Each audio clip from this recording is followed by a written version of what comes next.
ಕಾಲೇಜಿನಲ್ಲಿ ಡಿಗ್ರಿ ಓದುತ್ತಿರುವ ಚೇತನ್ಗೆ ಸಹಪಾಠಿ ರಾಗಿಣಿ ಮೇಲೆ ಕ್ರಶ್ ಆಗಿತ್ತು. ಆದರೆ ರಾಗಿಣಿ ಅವನ ಕಡೆ ತಿರುಗಿಯೂ ನೋಡ್ತಾ ಇರಲಿಲ್ಲ.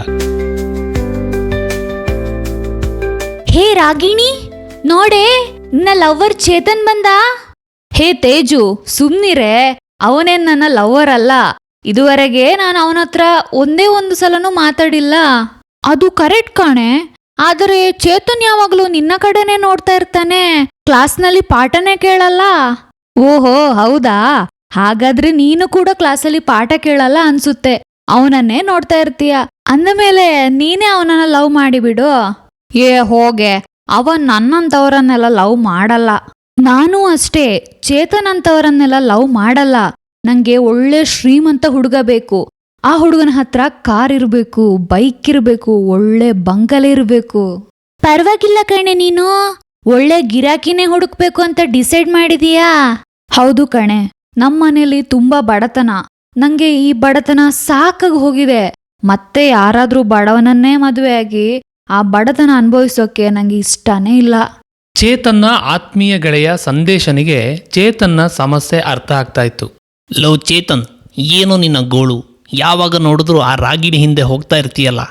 ಲೋ ಸಂದೇಶ, ನಿಂಗೆ ನಿನ್ನ ಅಪ್ಪ ಅಮ್ಮ ಅದ್ಯಾವ ಗಳಿಗೆಯಲ್ಲಿ ಸಂದೇಶ ಅಂತ ಹೆಸರಿಟ್ರೋ ಏನೋ, ಯಾವಾಗ ನೋಡಿದ್ರೂ ಏನಾದರೂ ಸಂದೇಶ ಕೊಡ್ತಾನೆ ಇರ್ತೀಯಲ್ಲ. ನಂಗೇನು ಬಿಡಪ್ಪ, ನಿನ್ನ ಒಳ್ಳೇದಕ್ಕೆ ಹೇಳ್ದೆ, ಅವಳ ಹಿಂದೆ ಬೀಳ್ಬೇಡ ಅಂತ ಹೇಳ್ತಾ ಇದ್ದೀನಿ. ನಿಂಗೇನು ಬಿಡೋ, ನಿಮ್ಮಪ್ಪ ಚೆನ್ನಾಗಿ ಆಸ್ತಿ ಮಾಡಿ ಇಟ್ಟಿದ್ದಾರೆ. ಒಳ್ಳೆ ಬಂಗ್ಲೆ ಇದೆ, ಕಾರ್ ಇದೆ, ಸೂಪರ್ ಬೈಕ್ ಇದೆ. ನಮ್ಗೇನಪ್ಪ ಇದೆ, ನಾವು ತುಂಬ ಬಡವರು. ಶುರುವಾಯ್ತಾ ನಿಂದು?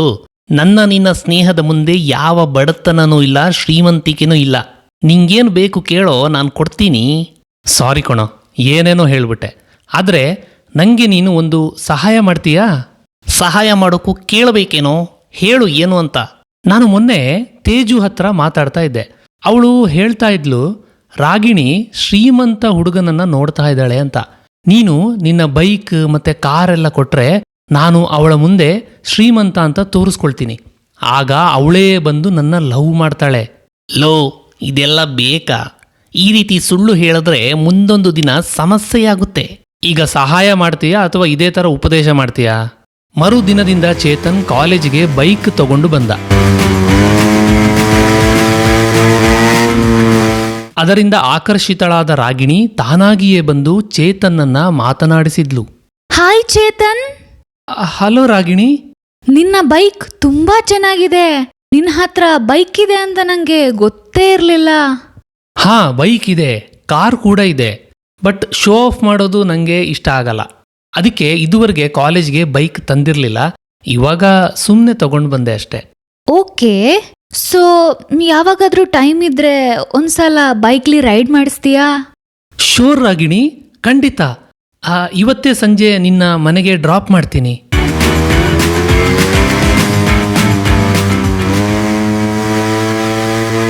ಹೀಗೆ ಚೇತನ್ ಹಾಗೂ ರಾಗಿಣಿಯ ನಡುವೆ ಪ್ರೀತಿ ಬೆಳೆಯೋಕೆ ಶುರುವಾಯಿತು. ಚೇತನ್ನ ಅಪ್ಪ ದಿನಸಿ ಅಂಗಡಿಯನ್ನ ನಡೆಸ್ತಾ ಇದ್ರು.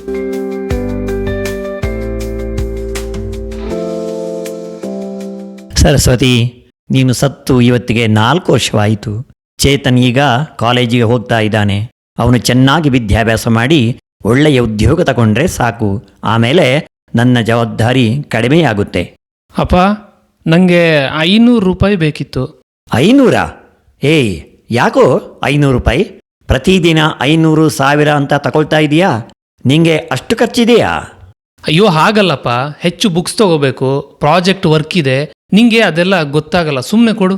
ಸರಿ ಆಯ್ತು, ಅಲ್ಲಿ ನನ್ನ ಪರ್ಸ್ ಇದೆ, ಅಲ್ಲಿಂದ ಹಣ ತಗೋ. ಸ್ವಲ್ಪ ಖರ್ಚು ಕಡಿಮೆ ಮಾಡು. ಈಗೀಗ ನೀನು ಅಂಗಡಿಗೆ ಬರುವುದೇ ಇಲ್ಲ. ಸಂಜೆ ಕಾಲೇಜಿಂದ ಬಂದ ಮೇಲೆ ಅಂಗಡಿ ಕೆಲಸ ಮಾಡು. ನಂಗೂ ವಯಸ್ಸಾಯಿತು, ಕೆಲಸ ಮಾಡೋಕೆ ಆಗ್ತಾ ಇಲ್ಲ. ಆಯ್ತಪ್ಪ, ಬರ್ತೀನಿ. ಹೇಗಿತ್ತೋ ನನ್ನ ಬೈಕ್? ತುಂಬ ಥ್ಯಾಂಕ್ಸ್ ಕಣೋ. ನಿನ್ನಂಥ ಸ್ನೇಹಿತ ಎಲ್ಲೂ ಸಿಗಲ್ಲ. ರಾಗಿಣಿನ ಕರ್ಕೊಂಡು ಎಲ್ಲಾ ರೋಡ್ ಸುತ್ತು ಬಿಟ್ಟೆ. ಈಗ ನಿನ್ನಿಂದ ಮತ್ತೊಂದು ಸಹಾಯ ಬೇಕು ಕಣೋ. ಹೇಳು. ನಿನ್ನ ಕಾರ್ ಬೇಕು. ರಾಗಿಣಿನ ಇನ್ನಷ್ಟು ಇಂಪ್ರೆಸ್ ಮಾಡಬೇಕು, ಅದಕ್ಕೆ. ಲೋ ಚೇತನ್, ಬೇಡ, ಹೇಳ್ತಾ ಇದ್ದೀನಿ, ಮುಂದೆ ತುಂಬ ಕಷ್ಟ ಆಗುತ್ತೆ. ಬಿಡೋ, ಅದು ನಾನು ಹೇಗೋ ಮ್ಯಾನೇಜ್ ಮಾಡ್ಕೊಳ್ತೀನಿ.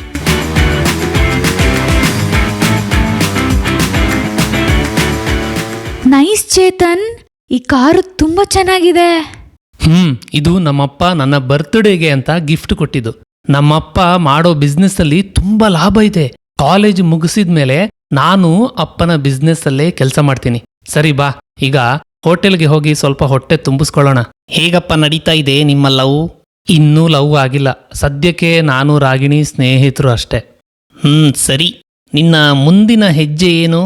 ಅದಕ್ಕೂ ನೀನೇ ಸಹಾಯ ಮಾಡ್ಬೇಕಪ್ಪ.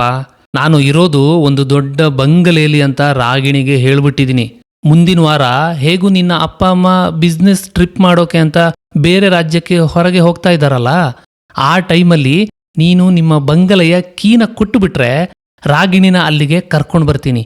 ಇದು ನನ್ನದೇ ಬಂಗಲೆ ಅಂತ ಅವಳಿಗೆ ಹೇಳ್ಬಿಡ್ತೀನಿ. ಲೋ, ಇದು ಅತಿಯಾಯ್ತು. ಮುಂದೆ ನೀನು ತುಂಬಾ ಪಶ್ಚಾತ್ತಾಪ ಪಡಬೇಕಾಗುತ್ತೆ. ಏನಾಗಲ್ಲ ಬಿಡೋ.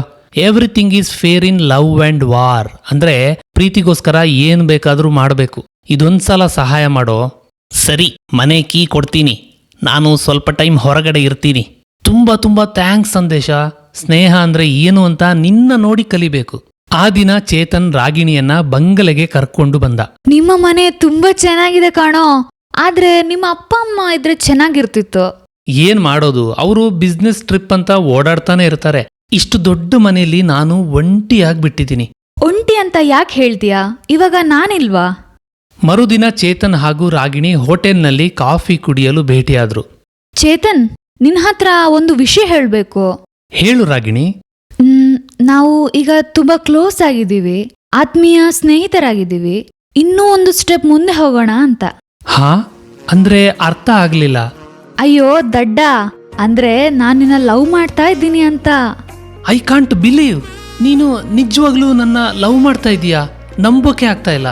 ನಿಜ ಕಾಣೋ, ನಂಗೆ ಈಗೀಗ ಸರಿಯಾಗಿ ಹಸಿವೆ ಆಗಲ್ಲ, ನಿದ್ರೆ ಬರಲ್ಲ, ನಿನ್ನದೇ ಯೋಚನೆ ಆಗ್ತಾ ಇರುತ್ತೆ. ಆಮೇಲೆ ಗೊತ್ತಾಯ್ತು ಇದು ಲವ್ ಅಂತ. ಈಗ ನೀನ್ ಹೇಳು, ನಿಂಗೆ ನನ್ ಬಗ್ಗೆ ಏನ್ ಅನ್ಸುತ್ತೆ? ಆಕ್ಚುಲಿ ಹೇಳ್ಬೇಕಂದ್ರೆ ನಾನು ನಿನ್ನ ಮೊದಲಿಂದಾನು ಇಷ್ಟಪಡ್ತಾ ಇದ್ದೆ, ಆದ್ರೆ ಹೇಗೆ ಹೇಳೋದು ಅಂತ ಗೊತ್ತಾಗ್ತಾ ಇರ್ಲಿಲ್ಲ. ಈಗ ಹೇಳ್ತಾ ಇದ್ದೀನಿ, I love you Ragini. Wow, that's great. I love you too ಕಾಣೋ.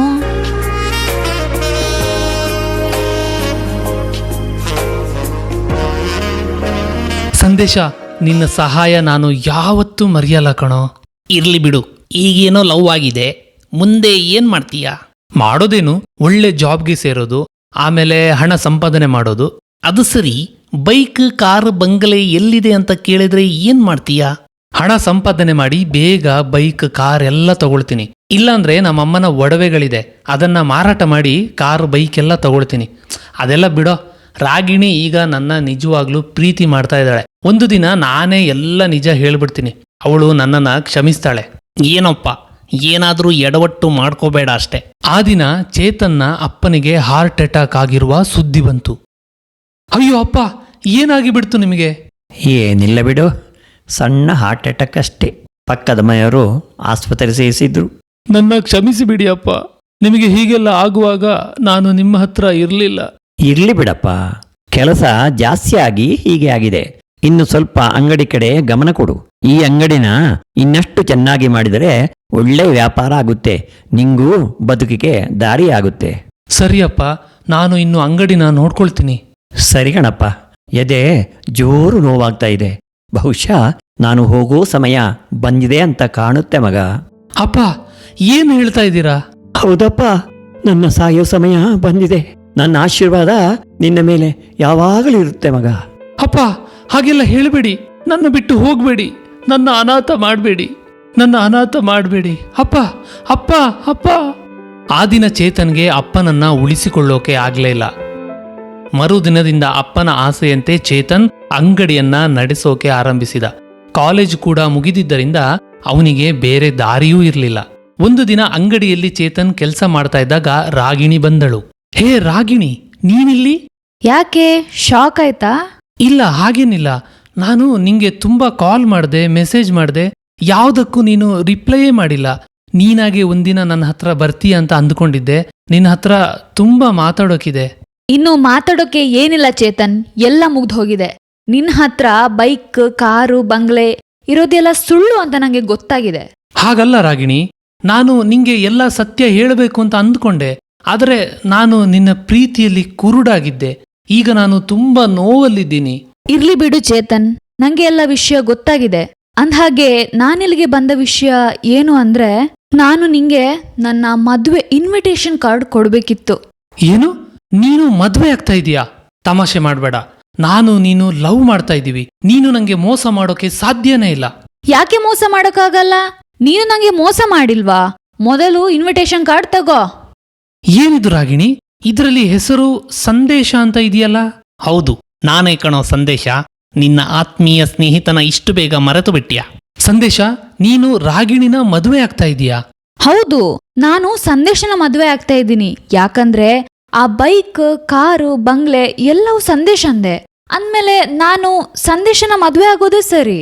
ಛೇ, ನಂಗೆ ಏನು ಅರ್ಥ ಆಗ್ತಾ ಇಲ್ಲ. ಸಂದೇಶ, ಏನು ಇದೆಲ್ಲ?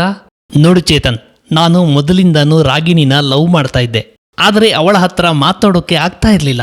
ಆದರೆ ನೀನು ನನ್ನ ಮನಸ್ಸನ್ನ ಅರ್ಥ ಮಾಡಿಕೊಳ್ಳದೆ ಮಧ್ಯೆ ಬಂದು ರಾಗಿಣಿನ ಬುಟ್ಟಿಗೆ ಹಾಕ್ಕೊಂಡೆ.